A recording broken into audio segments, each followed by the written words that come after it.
নকুলকে অমাবস্যার রাত থেকে খুঁজে পাওয়া যাচ্ছে না। কোথায় সে? গোটা কুসুমপুর গ্রামের লোক খুঁজছে গত 2 দিন ধরে, তবে তার কোনো খোঁজ নেই। একটু পরে একটা লোক চিৎকার করতে করতে এগিয়ে এলো নকুলের বাড়ির দিকে। পাওয়া গেছে, নকুলকে পাওয়া গেছে, সে আর বেঁচে নি গো। সত্যিই নকুল আর বেঁচে নেই। তার দেহ রক্তহীন হয়ে পড়ে আছে কুসুমপুরের জঙ্গলে, হাতে নারীর এক টুকরো অন্তর্বাস। সকলে তাকিয়ে দেখল সামনের সুউচ্চ পাঁচিলের দিকে। এ কেমন আধার নেমে এলো নকুলের জীবনে? এই গল্পটি 16 বছরের নিচে কেউ শুনবেন না।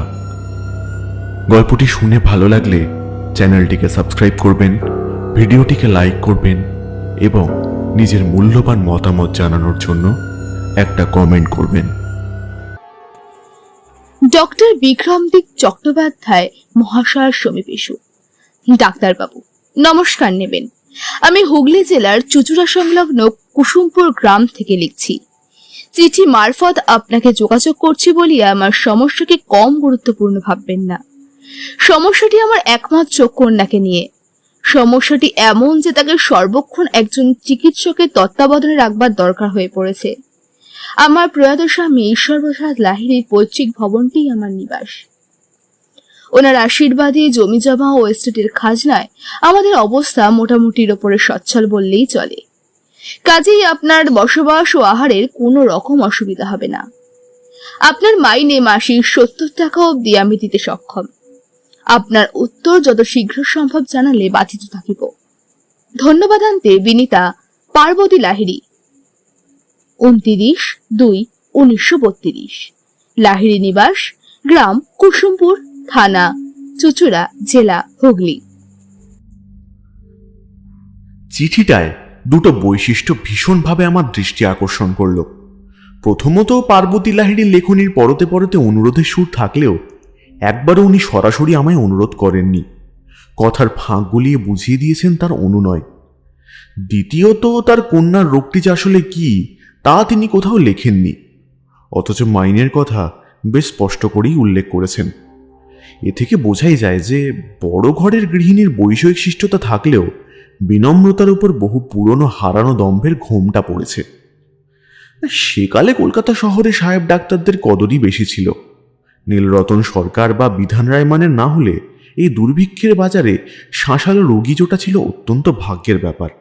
আর আমার মতো সদ্য পাশ করা জেনারেল ফিজিশিয়ানদের কপালে আতপেটা খাওয়া আন্ত্রিকের রুগী বা এলোপাথারি ম্যালেরিয়ার কেস ব্যতীত রুগী আর কেউ আসতো না। কাজেই পশার তো দূর, মাসের শেষে নিজের বাসে ট্রামে ওঠার খরচটা উঠতে পারলেই নিজেকে ধন্য মনে করতাম।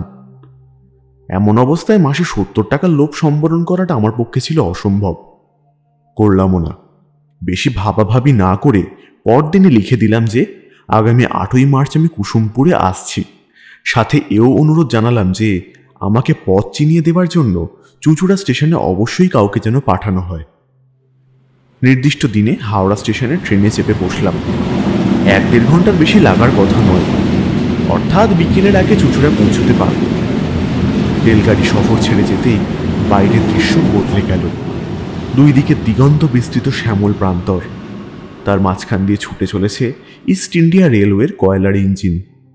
বাইরে পরন্ত শীতের উজ্জ্বল দুপুর, গাছের ডগায় ডগায় ঝলমলে রোদ। কয়লার ইঞ্জিনের শব্দে পাখির কলতান ঢাকা পড়লেও গাড়ি শহর ছেড়ে গ্রামের প্রান্তরে পড়তেই বেশ বোঝা গেল বসন্ত প্রায় সমাগত। চুঁচুড়ায় যখন গাড়ি থামল তখন প্রায় বিকেল 5:30।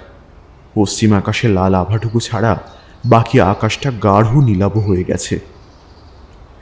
আমার সঙ্গে একজন নামলো বটে, কিন্তু তারা সকলে এদিক ওদিক মাঠের মধ্যে অন্ধকারে অদৃশ্য হয়ে গেল। আমি দিশাহীন পথিকের মতো আমার ট্রাঙ্কটি নিয়ে টিকিট ঘরের দিকে তাকিয়ে দাঁড়িয়ে রইলাম। 8 ঘন্টা কেটে যাবার পরেও যখন কারোর দেখা পেলাম না, তখন নিজের স্টেশন থেকে বের হয়ে টিকিট ঘরে কেরানিটিকে জিজ্ঞাসা করলাম, ভায়া, কুসুমপুর কোন দিকে পড়বে? সে তো অনেক দূর, প্রায় 2 ক্রোশ। লোকটি স্টেশন লাগোয়া আমবাগানে ঘেরা একটা আধো অন্ধকার রাস্তা দেখিয়ে দিল। 2 ক্রোশ? লাহিড়ি গিন্নির আক্কেল সম্বন্ধে আমার মনে যে অশ্রদ্ধার বীজটি বপন হয়ে গেছিল, এখান থেকে কুসুমপুরের দূরত্ব শুনে সেটি থেকে যেন অঙ্কুর গজিয়ে গেল। এরা কি তাহলে আমার চিঠি পায়নি? এই অন্ধকারে একা একা 2 ক্রোশ পথ পাড়ি দেওয়া যে বিপদকে আলিঙ্গনের আহ্বান করা, তা বেশ বুঝতে পারছিলাম। রাতটা হয়তো স্টেশনেই কাটাতে হতো, যদি না এক স্থানীয় কৃষক চুঁচুড়া হাটে বেচা কেনা সেরে নিজের গরুর গাড়িটি নিয়ে কুসুমপুরের পথে ফিরত। তিনি আমাকে কুসুমপুর পৌঁছে দিলেন। আমি তাকে একটা টাকা কৃতজ্ঞতা স্বরূপ দিতে গেলে সে হাত জোর করে বলল যে ডাক্তারের থেকে পয়সা নিয়ে এসে নিজের পাপ বাড়াবে না। যাওয়ার আগে আমাকে দেখিয়ে দিল সামনের দিকে বাম দিকে লাহিড়ি নিবাসের ফটক। শ্যাওলা ধরা বিরাট ফটক পার হতেই শুরু হলো শেওড়া কাঁঠালের বাগান। তার তলা থেকে নুড়ি বিছানো রাস্তা চলে গেছে আঁধারের বুক চিরে। ঠিক কতটা জমির উপর বাড়িটা তৈরি এই সন্ধ্যার অন্ধকারে আন্দাজ করা কঠিন ছিল, কিন্তু কম করে হলেও 1 বিঘের কম হবে না। ধীরে ধীরে ঘন ছায়ায় ঘেরা গাছপালার ফাঁক থেকে সাদা বাড়ির দালানটিকে উঁকি মারতে দেখা গেল। বাড়ি না বলে প্রাসাদ বললে বোধহয় ঠিক হয়, যদিও অনাদর ও অবহেলায় বিভিন্ন জায়গায় রং চটে গেছে, বা সিমেন্টের কারুকার্য করা থামগুলো বিভিন্ন জায়গায় ফাটল ধরেছে। তবু এই সন্ধ্যের অন্ধকারেও ভগ্নদশায় রুগ্ন বাড়িটির প্রতিটি কোণা থেকে ঐতিহ্য যেন ঝরে পড়ছে। উঠোনের মাঝখানে এসে দাঁড়ালাম। প্রকাণ্ড আধার ঘেরা প্রাসাদের সামনে দাঁড়িয়ে নিজেকে বড় ক্ষুদ্র এবং নির্বল মনে হতে লাগলো। ট্রাঙ্কটা উঠোনের উপর নামিয়ে রাখলাম। এরা কি কেউ বাড়ি নেই, নাকি আমি আসব সেই আশা করেনি? ঝিঁঝি ডাকতে আরম্ভ করেছে ঝোপের ভিতরে। আকাশে দিনের আলোর শেষ রেশটুকু মুছে গেছে। মনে মনে ভাবলাম যে একবার হাঁক দেওয়াই যাক না। গলা বাড়িয়ে হাঁক দিতে যাব এমন সময় বারান্দার কোণে একটা টিমটিমে আলো দেখতে পেলাম। ক্রমে সেটা বড় হতে হতে উঠোনে আমার সামনে এসে থামল। না, কোনো সন্দেহ নেই, ইনি এই এস্টেটের মালকিন পার্বতী লাহিড়ী। হাতের লণ্ঠনটা নামিয়ে রেখে খানিকক্ষণ আমার দিকে তাকিয়ে কি যেন ভাবলেন, তারপর ধরে যাওয়া কণ্ঠে বললেন, আপনি আসবেন তা আমি ভাবতেই পারিনি। কিন্তু আমি তো চিঠিতে... সে চিঠিখানা পেয়েছিলাম, কিন্তু মেয়েটার দিন দিন যা... ওনার গলা ভিজে আসলো। চট করে নিজেকে সামলে নিয়ে বললেন, বলেছিলাম বংশীকে স্টেশনে যেতে, কিন্তু ওর আবার আজ শরীরটা তেমন, আমার পক্ষেও তো আর... না না, ঠিক আছে, আমি পথ চিনে চলে আসতে পেরেছি, কোনো অসুবিধে হয়নি। গিন্নির বয়স আন্দাজ 50, কিন্তু চুলে অনেক বেশি রকমের পাক ধরেছে, আর মুখে বলিরেখার সংখ্যাও বেমানান রকমের বেশি।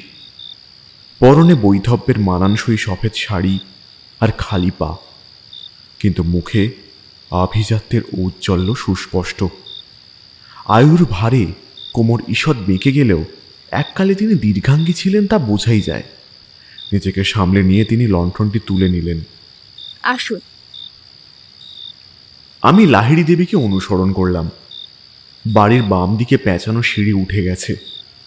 ফাটল ধরা দেওয়ালে কত নাম না জানা মানুষের প্রতিকৃতি। ছবিগুলো সময় আর অবহেলায় কালো হয়ে প্রায় অদৃশ্য হয়ে গেছে। এসব দেখে মনে এক অদ্ভুত সন্দেহ উপস্থিত হলো, এরা 70 টাকার মাইনে দিতে পারবে তো? এককালে যে প্রতিপত্তি ছিল সে বিষয়ে সন্দেহ না থাকলেও এখন যে পরিবারটির অবস্থা খুব সুখকর নয় তা বুঝবার জন্য আমার চেয়ে বেশি বুদ্ধির প্রয়োজন নেই। দোতলায় সার দিয়ে একের পর এক ঘর, তাদেরই একটা ঘর উনি আঁচলের চাবি দিয়ে খুলে দিলেন। বেশ পরিষ্কার পরিচ্ছন্ন। ঘরে খাট, টানা পাখা, জলের কুঁজো ও একটা লণ্ঠনও রাখা রয়েছে। বোঝাই যায় যে আমার আগমনের জন্য ঘরটিকে তৈরি করে রাখা হয়েছে। আমি ট্রাঙ্কটি রেখে আবার লাহিড়ী দেবীকে অনুসরণ করলাম। এবার উনি 2টো ঘর ছেড়ে আমায় সিঁড়ির কাছে একটা ঘরে ঢুকিয়ে নিলেন। এই ঘরটিকে বৈঠকখানা বলা চলে। 3 দিকে 3টি পুরাতন সোফা ও মাঝখানে একটা দামি মার্বেলের টেবিল। লণ্ঠনটিকে টেবিলের মাঝখানে রেখে আমরা বসলাম। আপনাকে আমি এতদূর টেনে আনলাম, এর জন্য আমি সত্যিই খুব দুঃখিত। বিনম্র স্বরে বললেন লাহিড়ী গিন্নি। আহা, এসব ভাববেন না। আমি একজন পেশাদার ডাক্তার। রোগীর চিকিৎসার জন্য আমাকে যে কোনো জায়গায় যেতে হতেই পারে। আর আমি তো অনুগ্রহের জন্য নয়, স্রেফ পেশার খাতিরে এখানে এসেছি। তা তো বটেই। আচ্ছা, এবার যদি আমায় রোগীর বিষয়ে কিছু বলেন। লাহিড়ী দেবী কিছুক্ষণ চুপ করে থেকে তারপর বলতে আরম্ভ করলেন। আমার মেয়ের জন্ম কলকাতাতে আজ থেকে 27 বছর আগে। জন্মানোর পরই ডাক্তার বলে দিয়েছিল যে তার জীবন আর 5 জনের থেকে আলাদা হবে। সময় সময় নানা রকম উপসর্গ দেখা দেবে। হয়ও তাই। 5 বছর বয়স থেকে তাকে মাঝে মাঝেই শ্বাসকষ্টজনিত কারণে অসুস্থ হয়ে পড়তে হয়। 13 বছর বয়সে যখন তার শরীর জানান দেয় যে আমার মেয়ে এখন শিশুর থেকে কিশোরী হয়েছে, প্রথমবার তার এত রক্তপাত হয় যে 5ম দিনের পর সে 3 দিন অজ্ঞান হয়ে পড়ে থাকে। সন্তান ধারণে বাধা রয়েছে বলে তাকে বিয়ে দেওয়া সম্ভব হয়ে ওঠেনি। এখন ব্যাপার এমন দাঁড়িয়েছে যে শ্বাসকষ্ট, রক্তাল্পতার সাথে যোগ হয়েছে স্নায়ুর চাপ। যে কোনো ব্যাপারে আর 5 জনের থেকে উত্তেজনা তার অনেক বেশি হয়। কখনো কখনো রেখে আমায় মারতে পর্যন্ত যায়, কখনো আবার নিজের মনেই কেঁদে ভাসায়, কখনো খুব দুর্বল, কখনো বা 3 দিন ঘুমিয়ে কাটিয়ে দিল। ডাক্তারবাবু, আমি একা মানুষ, ওকে নিয়ে বড় বিপদে পড়েছি। কি করে যে বাঁচাবো আমি মেয়েটাকে? শান্ত হন। অমূলক উত্তেজনা বা মূর্ছইন তো হরমোনের কারণে হয়ে থাকে। আর স্ত্রী রজজনিত অসুবিধা থাকলে হরমোনের তারতম্যে গোলমাল হওয়ার সম্ভাবনা প্রবল। দেখুন, যদিও আপনি ওকে একবার কোনো ভালো স্ত্রীরোগ বিশেষজ্ঞকে দেখাতে পারতেন, কিন্তু এও ঠিক যে ভালো স্ত্রীরোগ বিশেষজ্ঞ আপনি কলকাতাতেই কটা পাবেন বলা শক্ত। আর মফস্বলে তো পাওয়ার কোনো প্রশ্নই নেই। আচ্ছা, ওকে একবার দেখা যায়? ও একতলায় নিজের ঘরে আছে। আপনি আসার আগে ঘুমিয়েই ছিল। তাহলে কাল সকালেই বরং দেখা যাবে। এই অন্ধকারে চোখ বা নখের রং তো আমি এমনিতেও বুঝবো না। অ্যানেমিক রোগীর জন্য যা বোঝা অত্যন্ত জরুরি। ও সকালে ওঠে কখন? ও ভোরে উঠে স্নান সেরে পুজো দেয়। আপনি ওঠার আগেই আমি ওকে তুলে দেব। আপনি সকাল সকাল ওকে পরীক্ষা করে নিতে পারবেন। আচ্ছা, বেশ, তাই হবে এখন। লাহিড়ী গিন্নি উঠে গেলেন, সাথে আমিও উঠলাম। আপনার খাবার কখন পাঠাবো ঘরে ডাক্তারবাবু? 8:30। আমি ঘর থেকে বাইরে এসে দাঁড়ালাম। উনি তালা দিতে দিতে বললেন, আপনি ঘরে চলে যেতে পারেন, আমি কিছুই মনে করব না। বলে শান্ত পায়ে সিঁড়ি দিয়ে নেমে গেলেন। দেখে ভালো লাগলো যে বাড়িতে কোনো চতুর্থ ব্যক্তিও আছে। কাঁটায় কাঁটায় 8:30টার সময় আমার ঘরে কাঁসার থালায় খাবার নিয়ে আসলো এক অতি বৃদ্ধ ভৃত্য। তোমায় তো আগে দেখিনি। আমার কথায় ভৃত্যটি কোনো রকম উত্তর দেওয়া তো দূর, তার সামান্যতম অভিব্যক্তির পরিবর্তনও ঘটল না। এমনকি সে আমার দিকে মুখ তুলে একবার তাকালো না পর্যন্ত। আমার মনে হলো সে হয় চোখে কম দেখে, না হলে কানে কম শোনে, বা দুটোই। দামি চালের ভাত, বিউলির ডাল আর টাটকা কাতলা মাছের ঝোল খেয়ে শীতের অনুভূতি গায়ে মেখে অচেনা জায়গাতেও বেশ ভালো ঘুম হলো। যখন চোখ খুললাম তখন প্রায় সকাল 6:30। পাশের কলঘরে গিয়ে চোখে মুখে জল দিয়ে বারান্দায় এসে দাঁড়ালাম। শীতের মরা রোদে বাগানটা ঝলমল করছে। দূরে পশ্চিম দিকে ঠাকুরঘর, আর তার সামনে আমার চোখ হঠাৎ আটকে গেল। আগাম বসন্তের এক ঝলক হাওয়া যেন আমার চোখে মুখে ঝাপট লাগিয়ে দিল।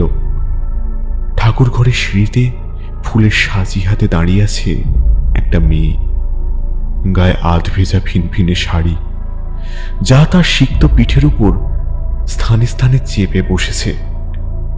মুখখানি যেন এক টুকরো হিরে, গালে ও চিবুকের কাছে অল্প মেদের ছোঁয়া আছে।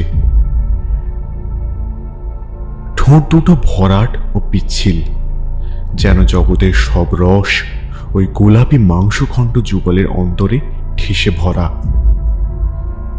চোখের পাতাগুলো অত্যন্ত লম্বা, ভিজে চুল খানিকটা কাঁধের উপর থেকে সামনে এলিয়ে তার ভরাট স্তনের উপর পড়েছে। তার গভীর খাঁজের ভিতর আটকানো ভিজে কাপড়ের টুকরোটি যেন বিশ্বের সবচেয়ে সৌভাগ্য নিয়ে তৈরি হয়েছে।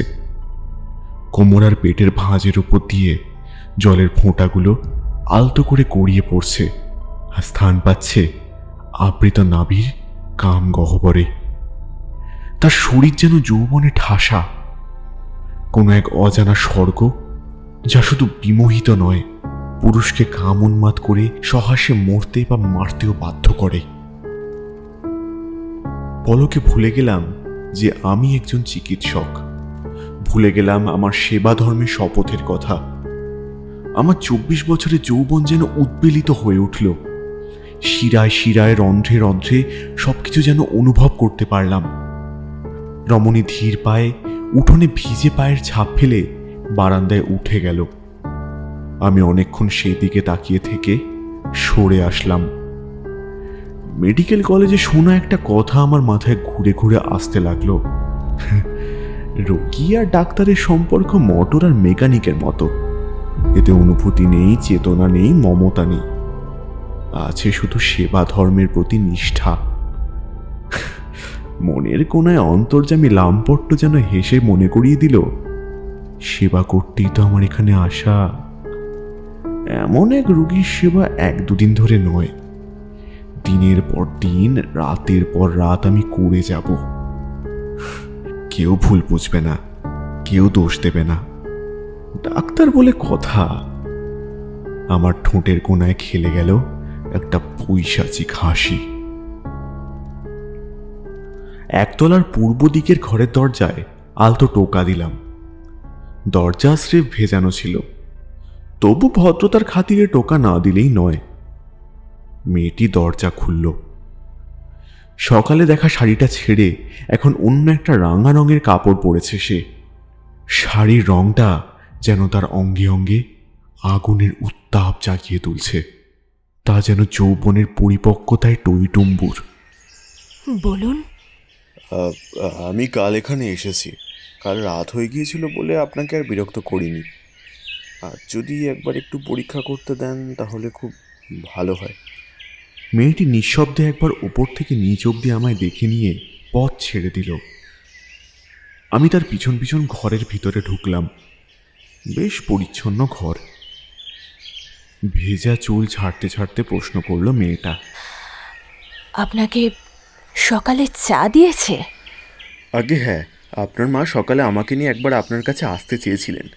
আমি ওনাকে বললাম ব্যস্ত না হতে, আমি সময় করে ঠিক দেখে নেব। আর তখন আপনি সদ্য ঠাকুর ঘর থেকে ফিরছিলেন। অত সকালে আপনাকে বিরক্ত করাটা। মায়ের বয়স হয়েছে, উনি আমায় নিয়ে চিন্তা বেশি করেন। আমি মনে করি না আমার জন্য 24 ঘন্টার মোতায়েন করা ডাক্তারের কোনো প্রয়োজন আছে। আমার চোখের পানে তাকিয়ে বলল মেয়েটা। তার উজ্জ্বল খয়েরি চোখ আর ধনুকের মতো বাঁকা ভুরু যেন এক কোনো শিল্পের নিদর্শন। আমি তার বিছানার উপর সন্তর্পণে বসলাম। তারপর সাহস করে বললাম, আচ্ছা, আপনার নামটা জানতে পারি? মেয়েটা বিছানার ছত্রিতে হেলান দিয়ে দাঁড়ালো। আমার মুখের দিকে তাকিয়ে ফিক করে হেসে জবাব দিল, লোহিতা। আমি একটা লম্বা শ্বাস টেনে বললাম, লোহিতা দেবী, এবার যদি একবার আমায় দেখতে দেন। খিলখিল করে হেসে উঠল লোহিতা। তার হাসি যেন শরদের ঝংকারের মতো পুরনো দেওয়ালগুলিতে প্রতিধ্বনিত হতে লাগলো। থাক না ডাক্তারবাবু, রোগীকে না হয় অত সম্মান নাই বা দিলেন, শুধু লোহিতা বলেই ডাকুন। শোভ। কথাটা যেন ছ্যাঁত করে আমার বুকে ছ্যাঁকা দিল। আমি বললাম, শো। লোহিতা তার দীর্ঘ শরীরটাকে এলিয়ে দিল বিছানায়। চুলগুলো মেঘের মতো বিছানা জুড়ে ছড়িয়ে গেল। তার চোখ ও জিভ দেখে বুঝলাম সে সত্যি রক্তাল্পতায় ভুগছে। হাতের পালস দেখার সময় তার আঙুলগুলো যেন আমার কবজি চড়াতে কেউ চড়ালো না। তার পালস অনেকটাই ঢিমে, সম্ভবত নিম্নমুখী রক্তচাপের কারণে। আমি স্টেথো বার করলাম, বললাম, জোরে শ্বাস নিন।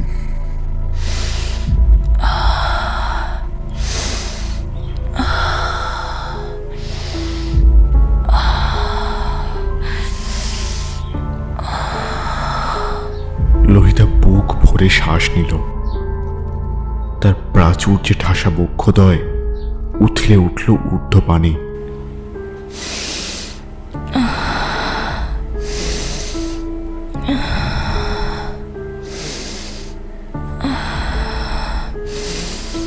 আমি আলতো হাতে স্থেথটা চেপে ধরলাম তার বাম দিকে স্তনের উপরে। পরক্ষণে আমার পায়ের নখ থেকে মাথার চুল অব্দি যেন বিদ্যুৎ খেলে গেল। আমার সমস্ত রক্ত ছুটে গিয়ে আমার পুরু সঙ্গে জমা হলো। লোহিতা আরেকবার শ্বাস নিল। আমার হাতটা নেমে এসে আবার উঠে গেল। বেশ বুঝতে পারছিলাম আমার ডাক্তারি বিদ্যা লোপ পেয়ে সেই জায়গায় স্থান নিচ্ছে এক অশুভ উন্মত্ত বাসনা। হাতটা সরিয়ে নিলাম। ইশারায় উঠতে বললাম লোহিতাকে। কি বুঝলেন ডাক্তারবাবু? তেমন কিছু না, একটু অবজারভেশনে থাকতে হবে আর কি। তোমাদের চাকরটিকে পাঠিয়ে আয়রন আছে এমন কিছু সবজি আর ফল, মানে পেঁপে, আনারস, লাল শাক অথবা টাটকা মাছ আনিয়ে রাখবে, আর রোজ খাবে। আমি তো রইলামই। আর একটা কথা, বলুন। আমায় ডাক্তারবাবু নয়, শুধু বিক্রম বলেই ডাকবে, আমি খুশি হব। কথাটা শুনে লোহিতার মুখের অভিব্যক্তিতে যে পরিবর্তনটা আসলো সেটা না অবাক না খুশির, তা বোঝা গেল না। তবু সে কয়েক মুহূর্ত আমার চোখে চোখ রেখে মুখ নামিয়ে নিল। তার ঠোঁটের কোণের হাসির রেখাটা আমার দৃষ্টি এড়ালো না। দুপুরে ঘরে খাবার দিতে আসলে ভৃত্যটিকে জিজ্ঞাসা করলাম, কাছাকাছি বাজার টাজার আছে নাকি? ভৃত্যটি উত্তর না দিয়ে চলে যাচ্ছিল। আমি উঠে গিয়ে তার কাঁধ ধরে ঝাঁকিয়ে আমার প্রশ্নটা আবার করলাম। বৃদ্ধের এক চোখে ছানি, আর এক চোখেও যে জুটি খুব প্রখর তা বলা যায় না। আমার প্রশ্নে এসে দুর্বোধ্য শব্দ করে হাত তুলে দক্ষিণ দিকে দেখিয়ে দিল। বুঝলাম সে বধির নয়, তবে বোবা। মাথা নামিয়ে সে প্রস্থান করল। আমি বুঝলাম এই বাড়িতে জীবন বড়ই ধীর। লোহিতা থাকে নিজের ঘরে নিচতলায়, তার মায়ের ঘরও সম্ভবত পশ্চিম দিকে কোথাও। ভৃত্যটি কথা বলবার অযোগ্য। কাজে এখন থেকে দিনগুলি আমার একাকিত্বের সঙ্গেই কাটবে, যদি না লোহিতার সাথে আমার বন্ধুত্ব নিবিড় আকার নেয়। আমার ডাক্তারি সত্তার পবিত্রতার উপর কখন যে ধীরে ধীরে কামের অন্ধকার ছেয়ে গেছে তা বুঝলেও তাকে দমাবার চেষ্টা করলাম না। সন্ধ্যের দিকে বাজারে সিগারেট কিনতে এসে সেদিনে সেই চাষির সঙ্গে দেখা হয়ে গেল। আমাকে তিনি আবার দেখে খুব খুশি হলেন। খুশি হয়ে গোসাইয়ের দোকানে কুসুমপুরের সেরা চা খাইয়ে ছাড়লেন। কথায় কথায় জানলাম তার নাম গোবিন্দ। আপনি কর্তা বাবার গিন্নির চিকিৎসা করতে এসেছেন বুঝি? বাঁশের বেঞ্চের উপর বসে আমি বললাম, না না, উনি তো বেশ আছেন। আমায় উনি ডেকে পাঠিয়েছেন ওনার মেয়ের জন্য। গোবিন্দর ভুরু কুঞ্চিত হয়ে গেল। মেয়ে? কই কর্তা বাবার যে মেয়ে আছে তা তো কখনো শুনি নাই। আমারও একটা খটকা লাগলো। কেন? তার মেয়ে যে বেশ বড়, বয়স 27 বছর, কলকাতায় তার জন্ম। এসব কিছুই আপনারা জানেন না? আগে কর্তা বাবা ছিলেন আমাদের ভগবান। আমরা তো জানতাম ওনার কোনো সন্তান হয় নাই। এমনকি গিন্নিমাও ওনার সাথে কুসুমপুরে থাকতেন না। উনি আমাদের মাঝেই থাকতেন, সুখে দুঃখে পাশে দাঁড়াতেন। গিন্নিমার সাথে সম্পর্ক ভালো ছিল না ওনার। উনি এখানে অসুস্থ হয়ে পড়ায় গ্রামের মানুষই ওনাকে কলিকাতায় নিয়ে যায় চিকিৎসার জন্য। তারপর উনি মারা গেলে গিন্নিমা এখানে এসে থাকতে আরম্ভ করেন। কিন্তু ওনাদের যে এত বড় মেয়ে আছে তা তো শুনি নাই। আপনি ঠিক জানেন যাকে দেখেছেন সে কর্তা বাবার মেয়ে? আমার কেমন যেন গা শিরশির করতে লাগলো কথাটা শুনে। অজানা মানুষের চিঠিতে টাকার লোভে এত দূরে এসে বিপদে পড়লাম না তো? আসলে ওই বাড়িতে আমি ছাড়া পার্বতী লাহিড়ী, এক বুড়ো চাকর, আর যিনি থাকেন তাকে তো আপনাদের গিন্নিমা তার মেয়ে বলেই পরিচয় দিলেন। চাকরটা তো 50 বছরের, কর্তা বাবার সময় থেকে আছে। ওর নাম নকুল। গরিব মানুষ, যাওয়ার কোনো জায়গা নাই, তাই ওখানেই পড়ে আছে। এছাড়াও বংশী বলে একজন ব্যান্ডেলের ছেলে গোমস্তার কাজ করছে 2 মাস ধরে। কিন্তু ওনার মেয়ের ব্যাপারে তো আমি আর কথা বাড়ালাম না। গোবিন্দর থেকে বিদায় নিয়ে লাহিড়ী নিবাসের দিকে পা বাড়ালাম। সন্ধ্যা হয়ে আসছে, আর চাঁদ দেখা যাচ্ছে না। মেঘে ঢেকেছে লাহিড়ী নিবাসের মাথার উপরের আকাশ, সেই সাথে মৃদু ঝোড়ো হাওয়া। উঠোনে পা দিয়ে সেই অন্ধকার থমথমে হাবেলির সামনে দাঁড়িয়ে আজ কেন যেন মনে একটা শিরশিরে আতঙ্ক অনুভব হলো। এরা বাড়িতে এত কম আলো জ্বালায় কেন? এত বৈভবের মধ্যে থেকেও একজন প্রায় অন্ধ প্রতিবন্ধী মানুষের অতিরিক্ত কোনো ভৃত্য নেই কেন? লোহিতার ব্যাপারে এলাকার মানুষ কেউ কিছু জানে না। সে তবে কে? ঈশ্বর প্রসাদের মেয়ে, নাকি পার্বতীর সাথে অন্য কারোর কিছু ছিল? ঈশ্বর প্রসাদকে পার্বতী কিছু... ডাক্তারবাবু, চমকে উঠে পিছনে তাকালাম। বারান্দার শেষ প্রান্তে ঝোড়ো হাওয়ায় সাদা শাড়ির আঁচলটা উড়ছে। অন্ধকারে দাঁড়িয়ে পার্বতী। আজ তার হাতে লণ্ঠন নেই। কি ভাবছেন অন্ধকারে একলা দাঁড়িয়ে? পার্বতী কি আমার মনের আশঙ্কা আঁচ করে ফেলেছে?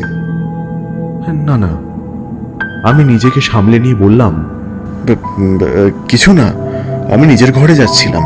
পার্বতী খানিকক্ষণ সেইভাবেই দাঁড়িয়ে থেকে বারান্দার অপর প্রান্তে অদৃশ্য হয়ে গেল। আমি পায়ে পায়ে সিঁড়ি বেয়ে উঠে গেলাম।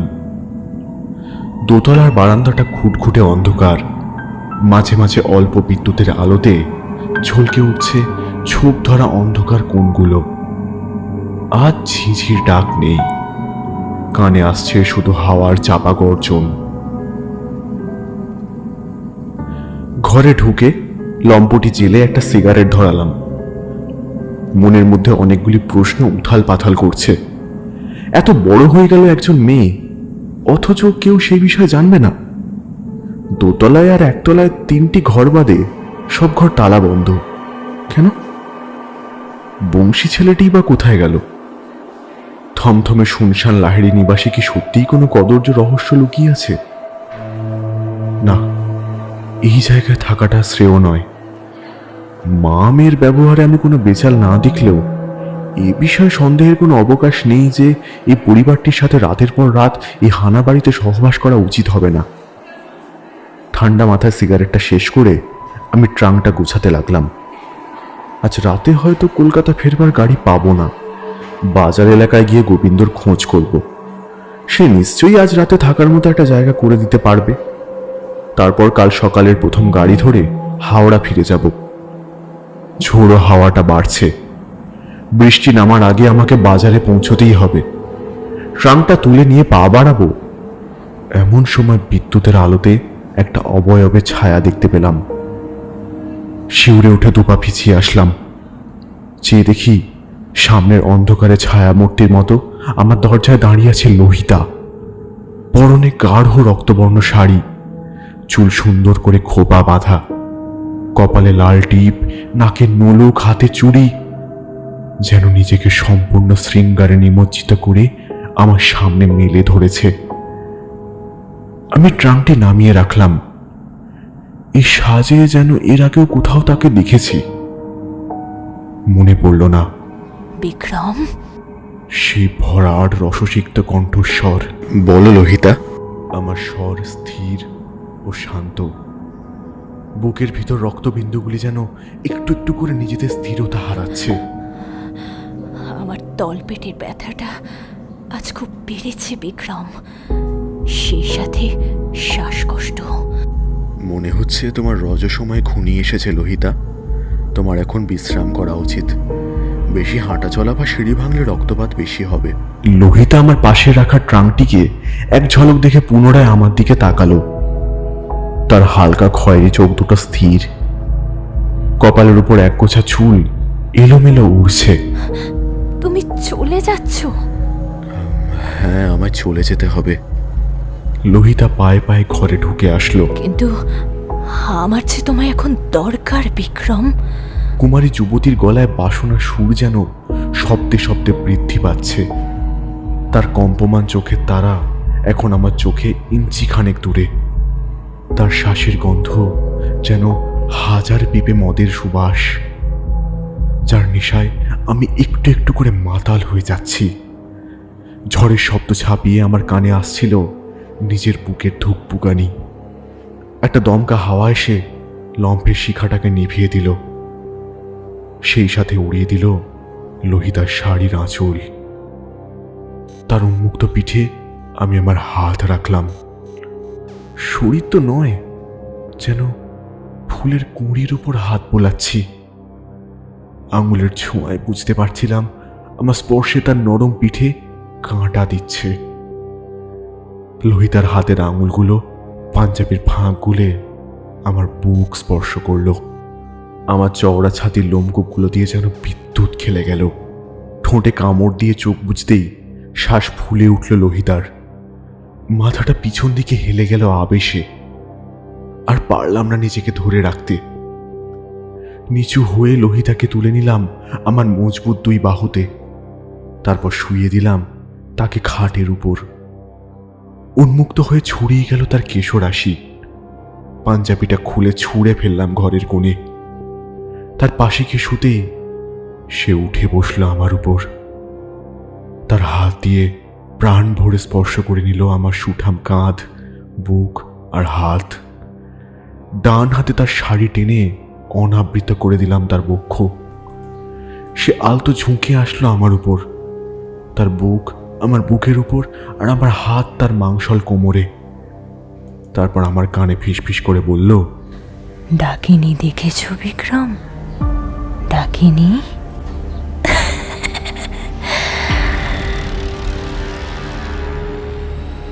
এই কেমন প্রশ্ন? হঠাৎ লোহিতার ওজন যেন বাড়তে আরম্ভ করলো।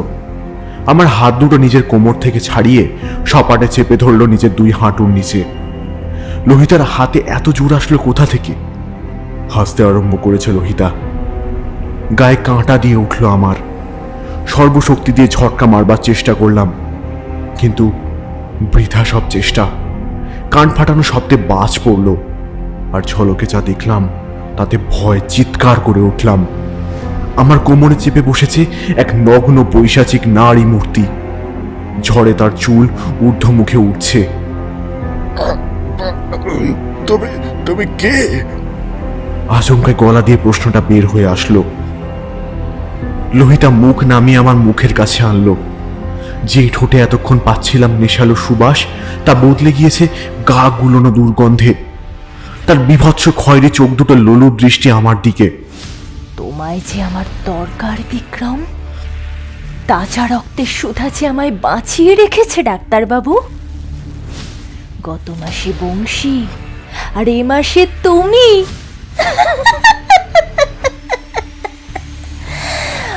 আমার রক্তপাত আমি ভরাবো তোমার রক্ত পান করে।